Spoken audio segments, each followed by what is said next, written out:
Hello, it's time for Customers Who Click, and today we've got another fantastic episode packed with amazing tips and information. We're going to be talking about the post-purchase experience. It's an area that so many brands don't give nearly enough attention to, but it can drastically affect customer support, reviews, and retention. Today's guest is Katharine Biggs, Marketing and Communications Manager at Parcel Lab. They found that of the top 150 retailers in the UK, a massive 80% of them pretty much stop their communication with the customer after checkout. Nothing about status of order, delivery, etc. Just the next thing you know, the package is arriving on your doorstep. It's not particularly great experience if the order happens to be delayed by just a day or two, or even if it's just particularly expensive. It's easy to create even a basic experience yourself, but there are companies like Parcel Lab out there to help you make it even better. Let's get Katharine on now to talk us through the experience and how brands can be doing better. Hi, Katharine. Thanks for joining me today. Do you want to tell us a bit about yourself, your background, how you kind of got to where you are and what you guys do at the moment? Yeah, of course. Thanks for having me, first of all. So I'm Katharine and I'm Parcel Lab's Marketing and Comms Manager for our UK and Nordics markets. Been with Parcel Lab for about 2.5 years now.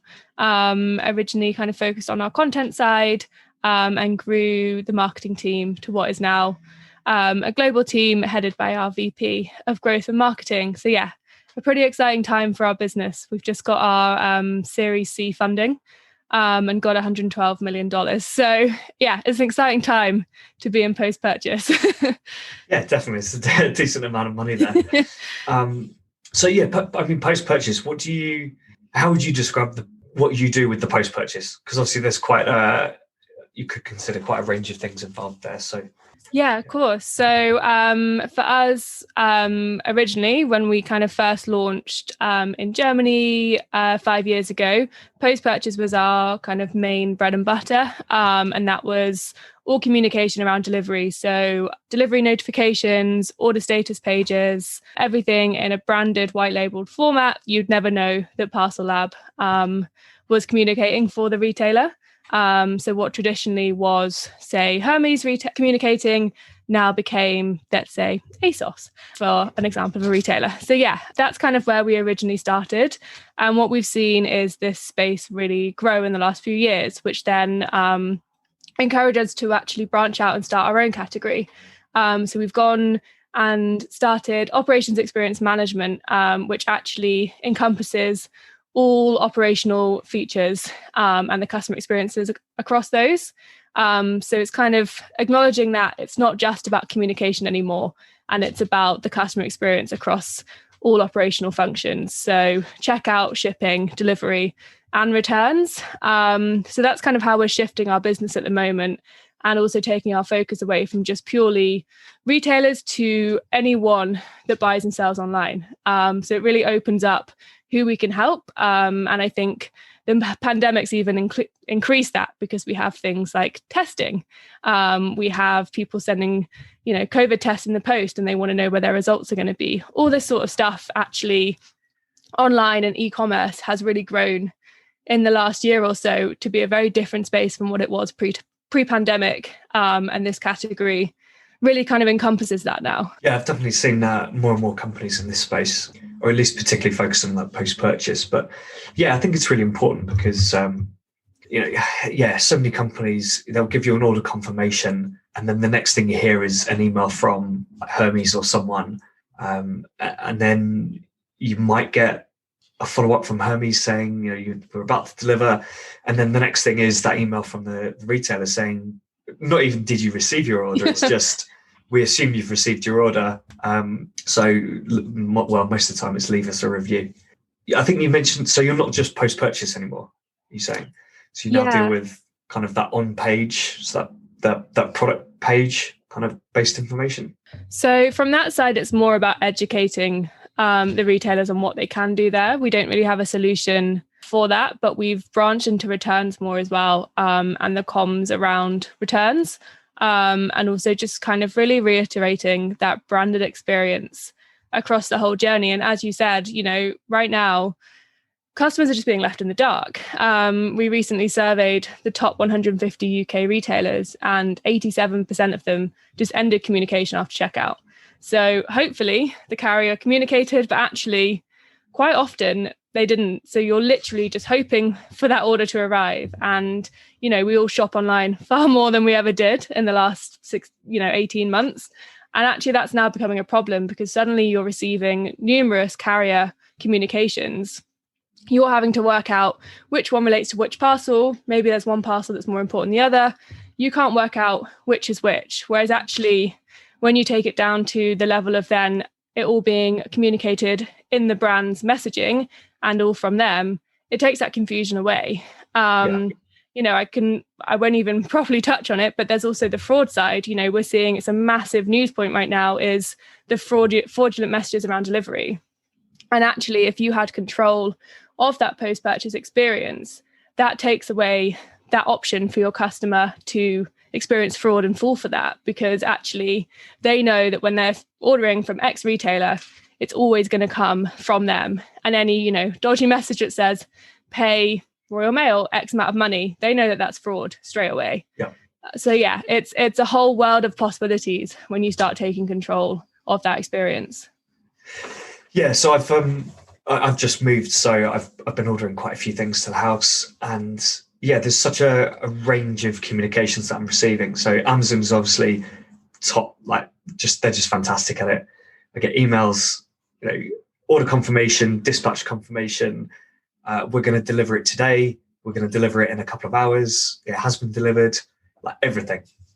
A few others have been kind of on those lines as well. So quite good at just keeping me informed. But so one of them, I ordered a barbecue, which is quite a big package, and the delivery messages said I have to be here to collect it. So I guess they won't leave it. Must be probably too valuable, I suppose. But they gave no options for what to do if I'm not there. It was literally just, if we can't deliver it to you, we'll leave you a postcard with instructions on what to do.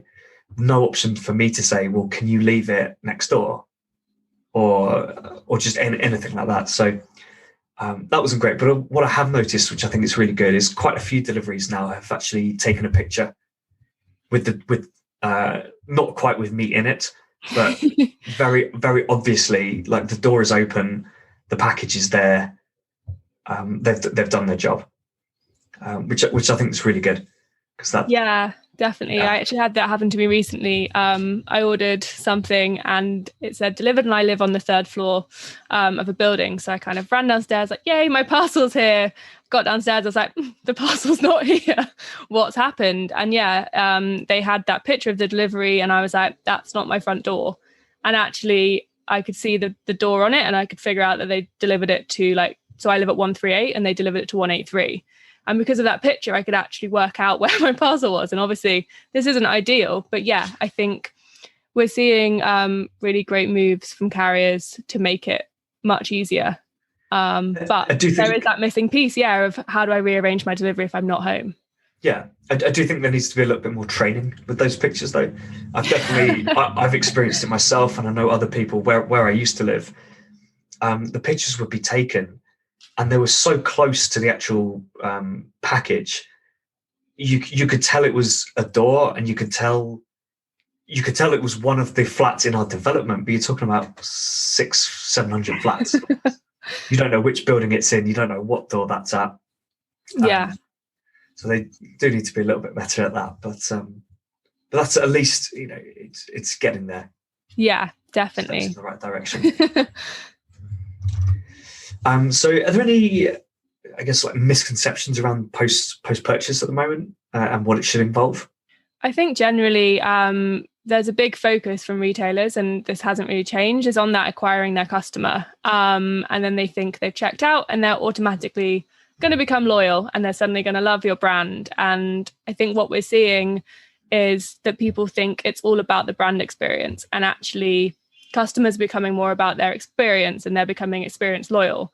So they're no longer just shopping because they love the brand, they're shopping because of the experience you're giving them.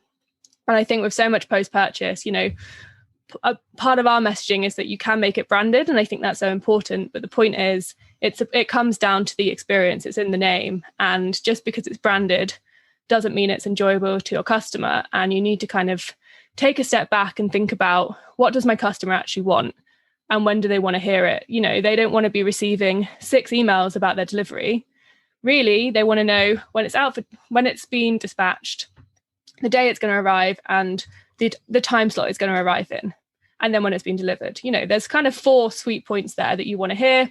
Probably the time slot you want to receive via SMS, because straight into your inbox, you're not having to go through your emails to try and figure out what time. It's straight, in your text messages, which many people don't use anymore. So actually they've become quite functional. So yeah, I think this is the misconception in this is that it's all about brand, and actually we really need to focus on the experience here and what our customers are actually wanting and how we can level that up. And, I could talk for hours about the content that you could include here. There's so much potential to really stand out, especially in certain industries, beauty, for example. So many influencer campaigns. Imagine if you could have a set of communications that are based on the influencer that they've converted from. It's really personalized. And actually, when you take it down to that level, your customer's going to remember that, and they're going to say, oh, actually, they remembered that I really liked, Emma Louise Connolly's Instagram about YSL Beauty, and I bought the product from that, and therefore that was my journey. They're going to remember that, and that's going to really stand out than, your usual carrier communications, for example. It's so different when you start putting it in that sense. Yeah, I think there's a balance to it, isn't there? Like you're right. A lot of companies just acquire the customers and then assume that because they've checked out, it's job done. They'll see another advert when they're ready to purchase. They'll come back, they'll buy again, but they forget about that experience. But then also I think they try too hard to create that experience, which ends up becoming that branded piece, which is all about the company and what the company wants them to do next, and the blog posts that the company wants them to read, but not what that customer wants, which is, like you said, I want to know that the delivery address is correct. I want to know what day it's going to arrive. When we get to that stage, I want to know roughly when it is actually going to turn up at the door. Those are the things that I care about. Everything else is just an extra bonus. And really, the stuff that should be on that page is how-to guides and the product manual and stuff like that. This is the stuff you're going to need. So I'm working with a couple of clients on these little QR code campaigns, which I talked about on a podcast. Can't actually remember when that was now. But what we want to do is send out these little postcards with a QR code, which just says, "Scan me." That's it, and it arrives in the package. It should be the first thing the customer sees, and it will take them to a welcome page, which will have a video, ideally a video from the founder or from head of customer experience or something. Welcome to the brand. Talk a bit about the experience they've gone through. And then it'll be, depending on the product, it'll be something like how to set this up and then how to maintain it. Or it could be, if you've bought you get lots of like skincare routine sort of like bundles, the digital description of how you actually use that and the routine that you take there, so you don't have to rely on the physical thing. But all those that kind of following up on that post-purchase experience. And while this isn't related to delivery, it's still that post-purchase of, right, now you've got the product, we want to make sure you've got all the information you need to use it properly and to care for it and to whatever it might be going forwards. Yeah, definitely. I think, when was it? 3 years ago? Do you remember when IKEA did they included how to make their packaging into a kid's toy, for example? Like stuff like this, actually, you then start to go into the sustainability space, and you can use this experience in the comms to make sure your customer knows how to recycle their parcel or how they can reuse the packaging for a kid's toy, for example. It's that functional information that's a little bit fun as well and gives you a brand identity without pushing your brand. So it's quite a nice kind of different way that you can start to build that community with your customers and really keep them in that kind of circle of your brand. Yeah, exactly. So we've obviously touched on this a bit, but so if companies want to look into that post-purchase experience, where do you begin? What are some of the key pieces of information that you provide or key actions you need to take? Yeah, definitely. I mean, obviously, come to the solution provider is what I will say. My sales team would shout at me if I didn't say that. But for me, my biggest advice is start with the basics. So many companies really overcomplicate this space. And actually, as I said before, it all comes down to knowing what your customer wants. So, audit your customers, take a look at their personas, and really start to figure out who's buying from you, who are you selling to, and what are you saying to them. And then from that, you can then start to look at the data and start to figure out what information they want. And then once you've done that, some businesses do try and build this solution in-house. Often, they start to realize it takes a lot of time and a lot of resources. And it's often much more easier to come to solution providers like Parcel Lab. So yeah. It's the same with a lot of tech. Yeah. I've been in startups, even big established companies who, as a marketing team, would come up with a solution, and we've said, like for example, a new referral platform or a new referral system, because the one we had at this particular company wasn't too great. I said, look, we've got this company, this company, this company. They all provide great solutions. Our product team immediately went, cool, well, we've already got something in place. So if you just put together your requirements, we'll just build what you need. And it's like, well, yeah, you can, or we can buy a product which is maintained and cheaper. And it's going to have someone constantly, and not just development maintenance on it. It's going to have industry experts on it the entire time thinking, how do we improve this product? Whereas you're not if you have it in-house. Yeah, exactly. And I think also when you do go to those external solution providers, it's someone who's going to really push your business's boundaries. There's, we're all guilty of it when you're all working within the same team. That kind of pushing and saying, what about this? What about this? Doesn't come as often as when you're working with someone externally and, they've won your business. They're going to want to really prove to you that it's worthwhile. So they're going to work to make sure you get the results you wanted. Whereas often, as you say, in-house, it just becomes, we've done it. And then it's kind of forgotten about. And you don't have that team and resources there to keep it running, keep it improving, and keeping it, as agile and as relevant as possible. Something that was built 2 years ago, it's not going to be the same as what your customers want now. So it's definitely, it's the age-old argument, as we say. But I will always be on the solution side.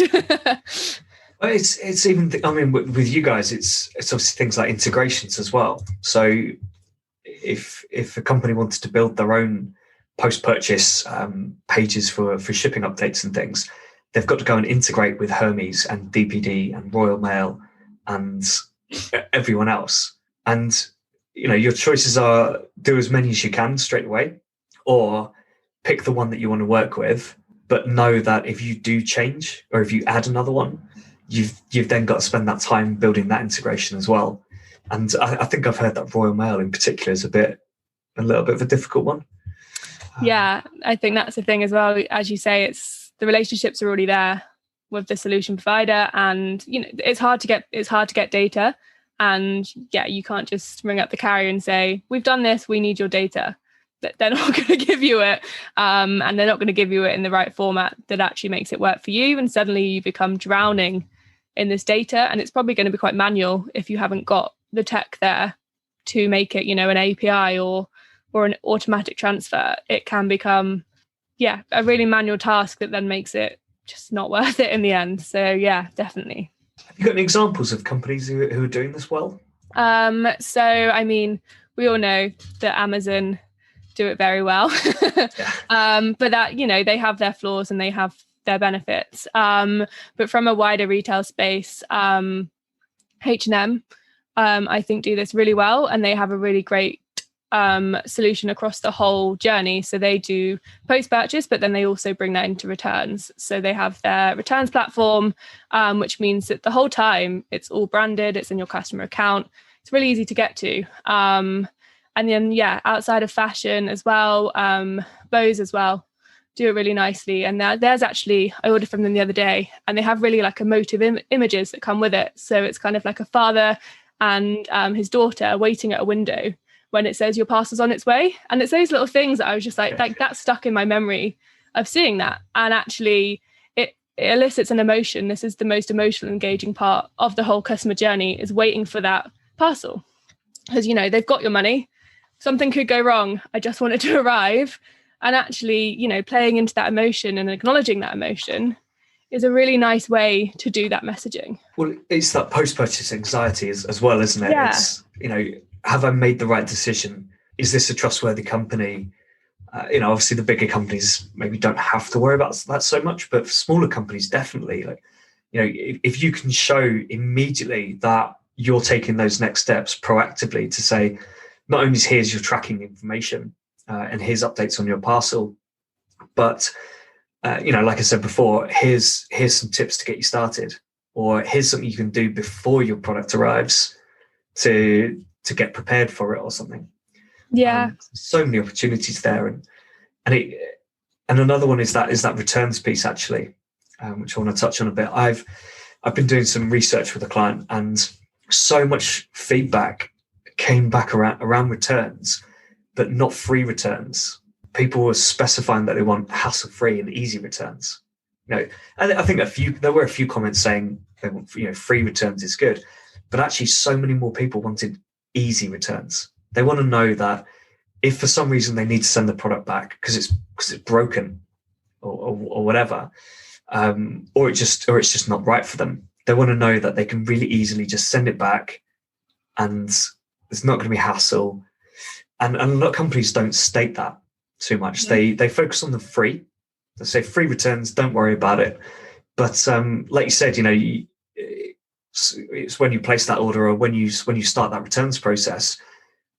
So many companies, as soon as you initiate it, so as soon as you've completed the purchase, or as soon as you've put the return in the mail, you don't hear anything, and you're wondering, right, has it got lost in the mail? Like, what's going on? And then maybe a week later you suddenly get a refund, and that's it. And it's those sort of things that make you think, I know you did it. You did what you said you were going to do. You gave me that refund, and it's not cost me anything, whatever. But I was anxious about it for that entire week, wondering, has this got back to you? I actually had, again, related to my move, I had such a nightmare with my solicitors, and I think most people do, to be fair, from what I hear. But at the end of the day, they got the job done, and I completed in time for the stamp duty holiday. But it was such a nightmare working with them that I would never go back to them. I'd never recommend anyone go to them, just because they made the process such a nightmare for me. And I think a lot of brands don't think about that.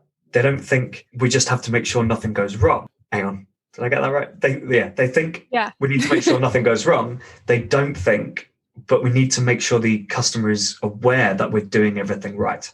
100%. And I think, returns is an absolute nightmare. And when you have a bad returns experience, you're probably not gonna do it. It's the same as experience in anything. One bad experience can ruin a whole loyalty that you've had for years with a brand or a business or anything. One bad experience ruins that. And, it becomes even more of a nightmare with Brexit, to not want to say the word. But suddenly, retailers that once had returns that would go back to the EU where it was super easy, now suddenly you need 3 different invoices, I think it is, to stick to the parcel I had the other day. And I took it to DHL, the drop-off. It's like, yep, cool, we've got everything. I've stuck it to the parcel. It's definitely there. Next day, I then get the parcel delivered back to me from DHL because they've lost the invoices. So then I've got to go through the whole process of bringing customer service and saying, this has happened. Can you send me a new one? They're then like, yeah, it'll be 3 days. I'm like, I just want to return my parcel. Like, how hard can this be? And they were on the phone. Oh, well, actually, when we speak to people, we tell them to put it in an envelope. I'm like, why didn't you email someone? Why didn't you email saying that and saying top tips to make sure your return goes well?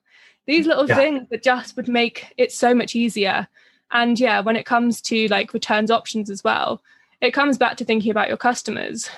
Post office might be really easy for me because I live opposite post office, but Hermes might be a drop off, might be really easy for you because you live near the Hermes drop off. So actually, when these companies offer like one solution, it's actually a bit of a nightmare for half their customers who might live 5 miles from a post office. I think it's very focused on city living a lot of the time. And actually, the majority of your customers don't live in cities and don't have the drop-offs within a 10-minute walk. I think it tends to be, again, it comes down to that being company centric and not customer centric. They pick the solution that works for them and that they're happy to use, and don't really think, does this apply to all customers? And I was actually looking into this because of my client again, and their returns page is a wall of text basically, and there is a button in there which says download your returns, which I think takes you to Royal Mail. So yeah. It all works. It's all fine, but again, it's like I said earlier, they don't make it easy. There's nothing there to really reassure the customer. Whereas if you go to Asos, the Asos returns page is pretty good because it lists about 10 different options for how you can make your return, and it basically has just the bullet points of, firstly, you can take it back to any. I think Asda is an option actually, like any Asda store. And drop it off there, and this is how you do it. And then it's like 3 bullet points, and then you can click a button to kind of start that process. And they do that for about 10 different options. So no matter who you are, you should be able to find an option there to say, all right, cool, I don't have a post office near me, but I know that I've got a Tesco near me, so I can go drop it there. Or there's this other store that I'm allowed to go drop it at. So yeah, it's just really important to give these options and make sure people are aware of it as well, and give and like you said, give them instructions on what to do. And that instruction isn't just download the return form or return label, stick it to your package and put it in the mail. This is how you need to package it up. This is how you need to put the product back in the box to make sure that we'll accept it as a return, it's probably a better way of putting it, is to make sure it doesn't get damaged in the return. Yeah. And all that helpful information that would make a customer go, okay, cool, I've followed your instructions, therefore I should be fine. Yeah, exactly. And, as we said, it's the most anxious part of the journey, because you've said, you still have my money. It's probably been 2 weeks, and now I just want my money back because the product's not right. So yeah, this is the time that can really make or break that loyalty for your customer. And yeah, we just need to make it as easy as possible for them. And yeah, we all experience it. This is the fascinating thing I find about this space, is that every person you speak to is also a consumer. So they get it. Like, everyone gets it, and everyone gets the frustration. So it's often, okay, you need to make the change then within your business because you understand that frustration. And when you tell people about the topic and you start talking to people about it, everyone's got a story and everyone's got something that's gone wrong. So yeah, imagine if we can kind of stop that happening in many ways. There's a lot of these that are such simple things to fix as well. I think this is what I find quite fascinating about this space. That when you take a step back, you're like, well, of course you do that. Why have we not done this for years? Yeah. So yeah. Yeah, I know we've touched on quite a few, but are there any big or just common mistakes you see brands making that post-purchase? I know we've got the whole place an order and then just don't really follow up or do anything, but are there any kind of maybe less obvious mistakes? I don't think there's any kind of outside of what we've spoken about. I think all of this comes back to the mistake of kind of not thinking about customer centricity and the fact that you're actually, you're selling to human beings. We're all human. And often we talk about, B2C marketing, B2B marketing, when all of this is just business to human marketing. And it's all about the person you're selling to. And it's one human selling to another and wanting to return. It's all of us going through the same thing. And I think a lot of businesses are guilty of forgetting that. And as you said before, putting their brand first, wanting to give the information they want to give rather than thinking what their customer actually wants when, giving them a returns page that has paragraphs of text for them to try and work out how to return an item. No, who has the time? Just give me a bullet point, give me the link. I want to return my item. I'm a bit done with it by this point. Or, it's all about taking that step back and asking ourselves, why are we saying this? Why is it helpful to the customer? If it's not, we need to change it. Yeah. Yeah, I think, yeah, you do get brands who try to be, again, it's that trying to be on brand and stuff, trying to get brand in there too much when the customer doesn't care. Like, they don't care how passionately devoted you are to ensuring all returns are dealt with quickly and efficiently. They just want to know hassle-free returns within 30 days of purchase. Here's how you do it. That's exactly. it. Just it's one of those areas of the website which just needs to be functional. Actually, that reminds me of your comment about SMS as well, and how SMS is really functional now. I was thinking almost all the SMS messages that I've received in the last few months have been delivery updates or kind of confirmation of that I've filled in a lead form. Confirmation that they've received my inquiry and stuff. Because I use WhatsApp. Yeah. I use WhatsApp for pretty much all messaging with friends. So the SMS has become that transactional space for me. And if my phone buzzes, which it pretty much only does for an SMS message now, it gets picked up and checked. Yeah, exactly. I think it's a really valuable tool that we need to be really careful not to be making it a marketing channel. I hate when I receive marketing texts. It feels really intrusive to me. It's kind of like, this isn't where I should be receiving this. Why haven't you emailed me? Why have you, messaged me with 30% off or something? I'm like, nope, wrong space for me anyway. Whereas, it's very functional for me. It's tell me what's happening when, confirmations. Yeah. I don't mind it occasionally if it fits. And while I almost never order, the ones that come to mind are things like Domino's Pizza Hut when there's football on. Yeah. And they time it right so that you might actually be thinking, well, beer and pizza with the football, that'd be good. Yeah. So that works. But yeah, I mean, I've been absolutely bombarded with Uber Eats, Uber, and not so much Deliveroo actually recently, I don't think, but Uber Eats and Uber in particular, just constantly bombarding me with 10% off your next 10 journeys and stuff like that, or 10% off your next 10 orders. But there's no context to it.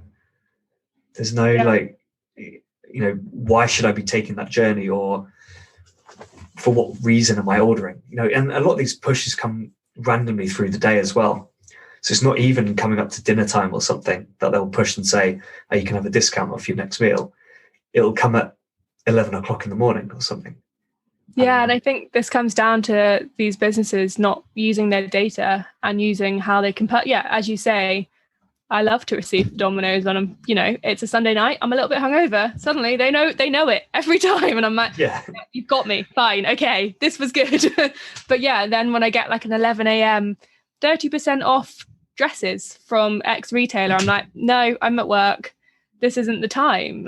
I'm not going to be browsing right now. You haven't thought about when I want it and when. You've just said, this is the time that works for us. We're going to send it out. Well, this is the time that we've seen best results. Exactly. Tends to be, but on the basis that they're sending them out to everyone at the same time. Yeah. Do you see any big trends coming up in the post-purchase space? Yeah, I think what we've seen, we've been in the UK market for coming up to 3 years, kind of properly for 2.5 years. And what was once an educational piece for post-purchase, it's now becoming a requirement in a way. And I think customers are expecting more and more. The pandemic has pushed us forward even more. More people than ever are shopping online, and they're not taking the bog standard experiences anymore. They know the Amazon experience, and they want that from every retailer, and they remember that from retailers. So I think what we're going to see is actually customers really standing up to retailers a little bit, and if they do have a bad experience, they're probably going to shop elsewhere. And I think that customer expectation, and it kind of comes back to experience loyalty again, that's going to become more and more important to brands. And we've seen people not adapt. We've seen brands disappear from the high street as a result of not being where their customers are and adapting to what they expect. And I think unless these traditional retailers really invest in their digital and really invest in that omni-channel approach, we're going to see more kind of not survive on the high street and go more online and be bought by these massive businesses who suddenly just make them. So yeah, we're seeing them, they lose their brand identity and they've just become an entity of these big retailers. And I think this is my one piece of advice to these traditional retailers is to adapt quickly and recognize the potential as well that post-purchase has. It's a huge potential and it's a really exciting channel to engage in and work on. And the possibilities of what you can do with it really are endless. And you can start to have a bit of fun with it and really make your brand message and play with your brand a bit more while also being really functional. Yeah. It's something which, it might sound like a massive project or whatever, but once you've got it set up, you come back to it every now and again and tweak it and try and optimize it and stuff, but it's done. It's not, you're not sending out anything manually, and you're just giving people a better experience. And I've got the stats that, from which report was it? The Future of Customer Experience by PwC. So 1 in 3 customers will abandon a brand that they're loyal to after one bad experience, and 92% will abandon after 2 or 3. So that's not. I mean, I don't know what the context was for that report, but in my opinion, that's not a bad experience as in something went really wrong. It could still include they just didn't know what was going on. The customer got frustrated because no one communicated to them. That's the bad experience that makes people go, that was just too much hassle. I'll try somewhere else next time. So if you can keep people updated, that's a decent step. And then if you're the ones doing it and those bigger brands aren't, then those customers are going to get fed up with the bigger brands and then move away. And I think we are seeing more and more of that. People want to work with but buy from independent brands a bit more, and smaller brands and brands who do have a proper brand identity and brand values. So if the bigger brands don't give them that experience, it's very easy now to just move off to someone else and get it there. Definitely. We're seeing the rise of D2C, direct to consumer. We're seeing people also becoming more sustainable. So they're starting to think about their footprint. And actually, these smaller brands probably have a smaller footprint because they're not mass producing. And I think this whole space is fascinating. We've seen businesses start doing pre-order where they only make what's purchased. And I think that's an amazing way. You've got to wait for it a bit longer, but actually, that item was made for you. And it's quite a nice message if you package it up in the right way. I think retail is going to change so much in the next 2 years. And I kind of can't wait to see it happen and how we adapt and change. And I do think these small businesses who are really digitally native are the ones that are going to thrive. Yeah. I think I do like the idea of stuff being bespoke built, basically, or built to order. It does have to make sense. You wouldn't. A lot of fashion brands wouldn't be able to do it, unless you were more, premium end of the market. But also in those sort of situations, brands shouldn't be afraid to actually explain that as well and say, this is going to take longer because we make it by hand, or it goes through a rigorous testing process, or whatever. Like, make the point that the reason it's going to take 2 weeks to ship is because they want to make sure it's a great product for them. Yeah, exactly. And I also think that's where operations experience management comes into this. And this is the nice part of it is actually say that you are a furniture company where it is going to take 8 weeks for your sofa to arrive because they've got to build it. And you can actually then start having fun with that journey with your customer. And, it's not going to be an actual picture of their sofa, but you can start sending them things to keep that excitement alive. And it all comes down as well with these things to customer expectations. As long as up front they know it's going to take 8 weeks, that frustration is not going to happen in the same way as you tell me it's going to be 3 days and then it's 3 weeks. And I'm going to be really annoyed because why didn't you tell me that? Well, I know someone who actually, I think he did buy a sofa. And his complaint was pretty much that they said it was going to be, I think, 9 to 12 weeks. When he ordered it, fine, 9 to 12 weeks. I know how long it's going to take. Cool. Placed the order, didn't hear anything for about 8 weeks, and then got an email saying your sofa is going to be delivered soon. And I thought, well, hang on a minute, that's early. I need to make sure I'm ready, whatever. But also, cool, it's arriving. Click through this email to see the expected delivery date, and it was still 3 weeks away.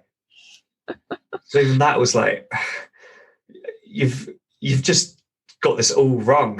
Yeah, it's like a false hope, isn't it? It's like you made an effort and you just got that.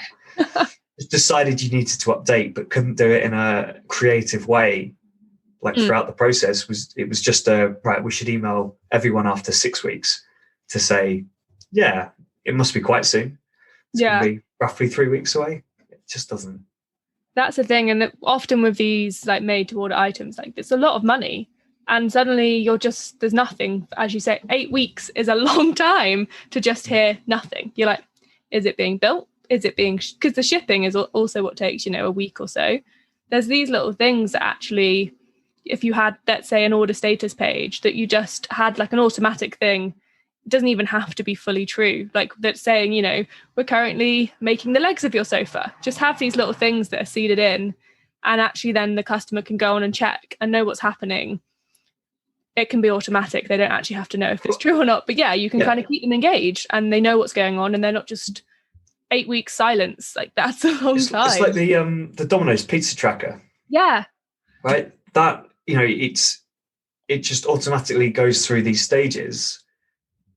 I guess until the point that actually a delivery driver does pick it up, and then they manually switch it to it's with your delivery driver. But until then, it's probably just a timed system, which we know how long each segment should take. So we'll just put it through that, and then it will just sit in the last one until it does actually get picked up. You don't need to know it's true. You just have to have an idea of where it is and what's going on. Definitely. But also with a lot of handmade, well, maybe not handmade, but bespoke products that are built to order, it shouldn't be too difficult to manually do it, because literally someone's just got to log into the system and hit next on the status, and then that just pings an email over and says, "We've built it. We're now just checking it over." Yeah, before 100%. shipping. Cool. So just before we finish, then, do you have any pet peeves when it comes to marketing? I have a real pet peeve about poor website experience. I can't stand when you go on a website and there's like a million pop-ups and things just like flying across the screen, and you can't just it comes down to they haven't thought about me as the customer. They've just been like, we want to give you all this information all at once, and then hopefully something will land. And often the pop-up's not even relevant. It's one of those as well, when it's like, sorry, you're leaving, and I'm like, I haven't even left the website yet. Like, why are you sending me this? So that's my biggest pet peeve: overcomplicating sites. It's probably just different teams that are in charge of different pop-ups, and none of them have spoken to each other. They all want it to pop up at the earliest possible opportunity. So you get 10 different pop-ups. Yeah. Crashes my laptop. It's a nightmare. Cool. So just finally then, what else are you curious about at the moment? Sustainability is a really passionate topic for me, in work and outside of work. And I read a Guardian article today that renting clothes has actually got a higher carbon footprint than just normal shopping or just throwing it in landfill, which really shocked me, because the renting space has been, as long as we remember, pitched as this sustainable way to shop. You're not buying it, you're only borrowing it.